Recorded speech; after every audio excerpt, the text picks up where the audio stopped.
Africa महाद्वीप में hero के कई खानों की खोज हो चुकी थी, जहां से बहुत सारे हीरे प्राप्त हुए थे।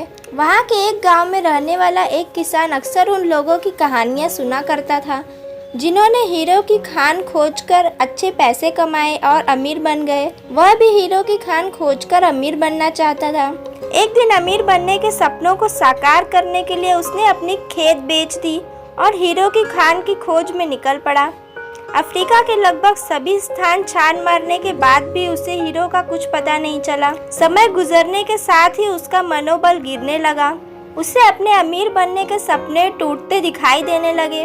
वह इतना हताश हो गया कि उसे जीने की तमन्ना ही खत्म हो गई और एक दिन उसने नदी में डूबकर अपनी जान दे दी।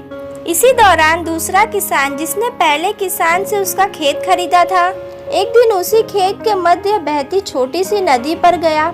अचानक उसी नदी के पानी में एक इंद्रधनुषी प्रकाश फूटता दिखाई पड़ा। उसने ध्यान से देखा तो पाया कि नदी के किनारे एक पत्थर पर सूर्य की किरणें पड़ने की वजह से वह चमक रहा था। किसान ने झुककर वह पत्थर उठा लिया और अपने घर ले गया। वह एक खूबसूरत पत्थर था। उसने सोचा कि यह घर में सजाने के काम आएगा और उसने उसे अपने घर में सजा लिया। कई दिनों तक वह पत्थर उसके घर में सजा रहा। एक दिन उसके घर उसका एक मित्र आया। उसने जब उस पत्थर को देखा तो वह हैरान रह गया। उसने किसान से पूछा, मित्र, तुम इस पत्थर की कीमत जानते हो? किसान ने जवाब दिया, नहीं, मेरे ख्याल से यह हीरा है, शायद अब तक खोजे गए हीरों में से सबसे बड़ा हीरा, मित्र बोला। उसने अपने मित्र को बताया कि उसे यह पत्थर अपने खेत के नदी के किनारे मिला है। वहाँ ऐसे और भी पत्थर हो सकते हैं। दोनों खेत पहुँचे और कुछ पत्थर नमूने के तौर पर चुन लिए। फिर उन्हें जांच के लिए भेज दिया। जब जांच रिपोर्ट आई तो किसान के मित्र की बात सच निकली।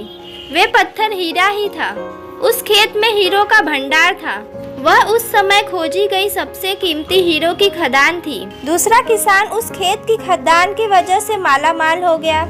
पहला किसान, जिसका वह खेत था, अफ्रीका में दर दर भटका और अंत में अपनी जान दे दी, जबकि हीरो का खान उसके अपने खेत में उसके कदमों तले था। तो दोस्तों, इस कहानी में हीरा पहले वाले किसान के कदमों तले ही था, लेकिन वह इसे पहचान नहीं पाया और उसकी खोज में भटकता रहा। ठीक वैसे ही हम भी सफलता प्राप्ति के लिए अच्छे अवसरों की तलाश में भटकते रहते हैं। हम उन अवसरों को पहचान नहीं पाते या पहचान कर भी महत्व नहीं देते, जो हमारे आसपास ही छुपी रहती है।